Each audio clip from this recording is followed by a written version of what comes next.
একান্নবর্তী পরিবারের ৮ মে প্রথমবার সবাই একসাথে হয়েছে। এই যে দেখছেন পরিপূর্ণ একটা পরিবার, এর মাঝে কোথায় যেন একটা শূন্যতা রয়ে গিয়েছে। আমাদের ৮ মেয়ের মধ্যে বাড়ির দুই কর্তী হলো, কারো মা, কারো চাচি, কারো জেঠি, কারো ভাবি। ওরা দুইজন কিভাবে যে 52 জন মেহমানের জন্য একা হাতে সবকিছু তৈরি করে, চলেন আজকের ব্লগে সেটাই শেয়ার করি। হ্যালো ব্রেন, আসসালামু আলাইকুম। সবাই কেমন আছেন? আশা করতেছি ভালো আছেন। আমিও ভালো আছি আল্লাহর রহমতে। বংশের নাম আর ঐতিহ্য যারা ধরে রেখেছে তারাই আজ আমাদের মাঝে নেই। এত আনন্দের মাঝেও কোথায় যেন একটা শূন্যতা কাজ করতেছে। আজকে আমার ফুপিরা সবাই চলে এসেছে। আমাদের পরিবারটা আজকে একদমই পরিপূর্ণ। আমরা 4 মেয়ে, আমার ফুপিরা 4 বোন, সবাই মিলে আমরা 8 জন। এই পরিবারের 8 মেয়ে আজকে একসাথে একই বাড়িতে। কত আনন্দের বিষয়, তাই না? ওরা সকাল 6টার সময় এসে পৌঁছেছে, আর আম্মু চাচি দুইজন মিলে 8টার ভিতর ওদের জন্য অনেক অনেক নাস্তা রেডি করে ফেলেছে। সবাই মিলে খাওয়া দাওয়া শেষ করে সামনের রুমে কেউ রেস্ট নিচ্ছে, আর আমি আছি আমার সাজুগুজু নিয়ে। আমি আমার নেল পালিশের কালারটা চেঞ্জ করেছি, সেটাই আপনাদের সাথে শেয়ার করলাম। অন্যদিকে রান্নাঘরে এসে দেখি আম্মু চাচি দুইজন আবার দুপুরের খাবার রেডি করা নিয়ে ব্যস্ত হয়ে পড়েছে। অনেকগুলো মাছ নিয়ে এসেছে, সেগুলোই কাটতেছিল। এইদিকে হেল্পিং হ্যান্ডরা সব পেঁয়াজ রসুন কাটাকাটি করতেছে, অন্যদিকে চুলায় একটা রান্না বসিয়ে দিয়েছে। প্রতি বছর শেষে যখন আমরা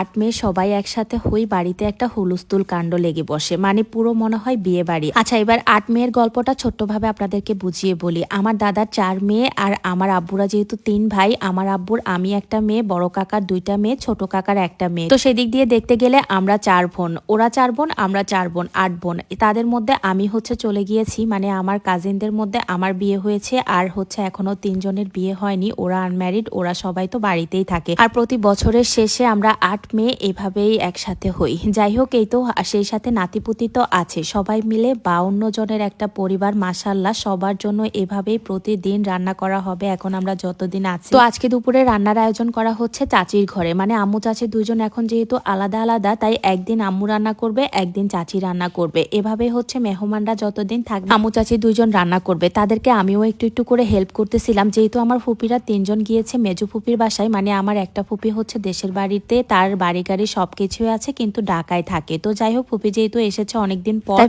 ফুপির বাসায় চলে গিয়েছে। আর অন্যদিকে আমার 3 ফুপির সাথে দেখা করতে গিয়েছে। যাই হোক, এই তো আমি সুন্দর করে রান্নার সবকিছু আপনাদের সাথে দেখানোর চেষ্টা করতেছি। আজকে কিন্তু 2 ঘরেই রান্না বান্না হচ্ছে, যেহেতু আম্মু কালকের জন্য অনেক কিছু রেডি করে রাখতেছে, তাই আম্মুর ঘরেও রান্না বান্না হচ্ছে। অন্যদিকে চাচির 3 চুলাতে রান্না হচ্ছে। দেখেন কতগুলো আইটেম। এমনটাই হয়, মাশাআল্লাহ। আমার মা চাচিরা অনেক পরিশ্রমী, ওদেরকে দেখলে অনেক কিছু শেখা যায়। তো যেহেতু ওরা রান্নাঘরে রান্না বান্না করতেছে, আমি চলে আসলাম আম্মুর ঘরের রান্নাঘরে, মানে যেখানে গ্যাসের চুলা ইউজ করা হয়।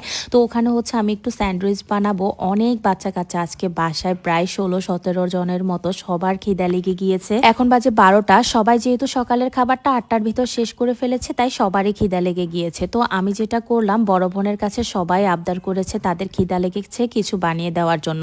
তো আমি রান্নাঘরে চলে আসলাম তাদেরকে একটু স্যান্ডউইচ বানিয়ে দেওয়ার জন্য। এখানে যেহেতু স্যান্ডউইচ মেকার নেই, তাই আমি কোনোভাবেই একটু করে স্যান্ডউইচ বানিয়ে নিলাম, যাতে করে সবাই অল্প অল্প খেয়ে খিদাটা একটু নিবারণ করতে পারে। মানে দুপুরের খাবারের টাইমও তো হয়ে গেছে, আবার দুপুরের খাবার খেতে পারবে না, তাই সবার জন্য 1 পিস করে নিয়েছি। ফার্স্টে আমি আমার কাজিনকে দিয়ে টেস্ট করালাম, বললাম কেমন হয়েছে রিভিউ দাও। তারপর আমি আমার ফুফাতো ভাইয়ের কাছে নিয়ে আসলাম, মানে আমার আরেকটা কাজিন, ওকে বললাম তুমি খেয়ে রিভিউ দাও কেমন হয়েছে। সেও বলেছে অনেক মজা হয়েছে। তারপর লাস্ট শাওন সাহেবের কাছে চলে আসলাম। অন্যান্য সবার খাওয়া শেষ, যে কয় পিস ছিল, তারপরে বললাম তোমার জন্য আনলিমিটেড। বললাম তুমি যে কয় পিস খাবার খাও, তার কিন্তু মুখে কোনো কিছু স্বাদ না লাগলে সেটা সে আর 1 পিসের বেশি 2 পিস খায় না। তো তার যেহেতু অনেক বেশি মজা লেগেছে, সে সবগুলোই খেয়ে নিয়েছে। অন্যদিকে আমি আমার কাজিনকে বললাম আমাকে একটু তেল লাগিয়ে দেওয়ার জন্য। আর এদিকে আমার ভাইজিয়া সুনাইরা মনে আমার ভাইকে ধরেছে, তারা চকলেট খেতে যাবে। মানে আজকে বাসায় যেদিকেই তাকাই সেদিকেই হুলস্থুল কাণ্ড। এত আনন্দের একটা দিন কাটতেছে আজকে। তো এইদিকে চাচি কি রান্না করেছে সেগুলো শেয়ার করার জন্য আমি আবার চলে আসলাম রান্নাঘরে। মানে একদিনে এতগুলো আইটেম কিভাবে খাবো বলেন তো? সবজির তো কোনো শেষ নেই। শীতকালে যেহেতু সবজিটা অনেক বেশি মজা হয়, সাথে দইও রেখেছে চাচি।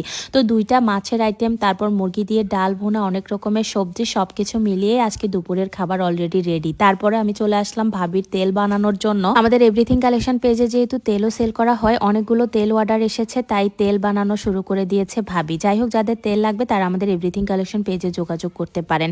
তো এই তো এদিকে দুপুরের খাবার চাচি টেবিলে দিয়ে দিয়েছে। অনেক হুলস্থুল কাণ্ডর মাঝে দুপুরের খাবারটা শেষ করেছি, আর আজকের মতো বিদায় নিব। সবাই ভালো থাকবেন, সুস্থ থাকবেন। আল্লাহ হাফেজ।